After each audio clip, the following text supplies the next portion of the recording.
Good morning. It's Black Friday, and you're wearing black. I am. Yeah.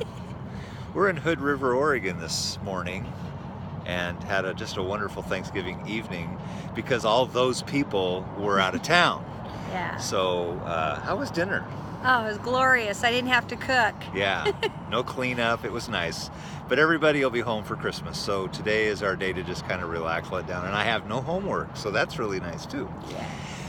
Today we're in Hood River, but right across the river, Hood River, for those of you that don't know, is on the Oregon side, and on the opposite side of the river is a little town called Bingen.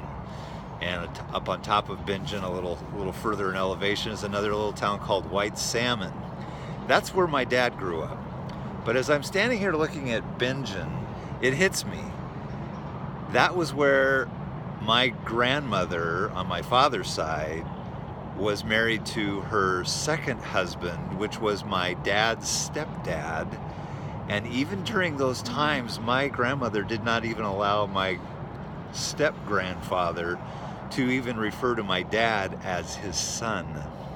Didn't she say to call him boy Call or him something? boy. Yeah. So talk about distancing with stepchildren.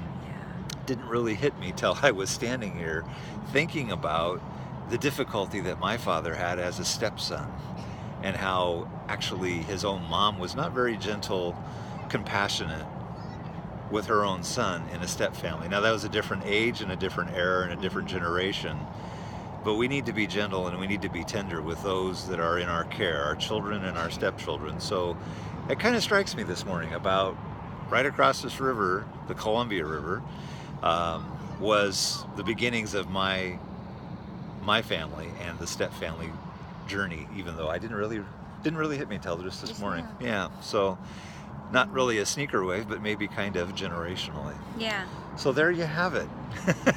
We all have Right. step family history in our lives, whether we recognize it or not. Well, and the last seminar we did, it was amazing. I think there were like 2 or 3 people in there that hadn't put together that they were in a step family growing up. They didn't put those two together. And they Wow. were in their 60s and 70s. Yeah. And realizing there was material that we were discussing that they were wiping tears away from their eyes, wondering, why was I so upset about things? Yeah. So it is that matter of continually redeeming our stories and rebuilding the legacy. So we want to reach out and encourage all of the folks that are in the step family world, and thank you for those that follow us on Restored and Remarried.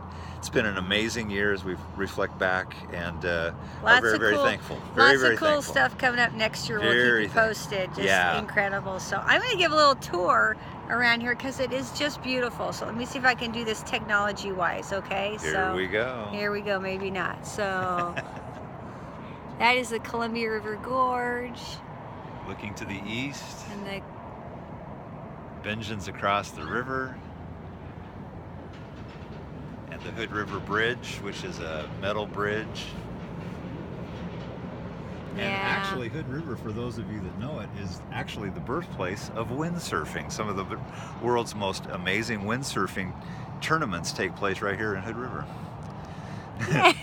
You're going to get right out there, I'm right aren't you? out there. Yeah, No, you're I right. don't do water. I Yeah. just do frozen water. Yeah, Brenda Anyway. does frozen water. All right, love you guys. Yeah. Remember, always forward. Always forward. Bye-bye. Bye-bye.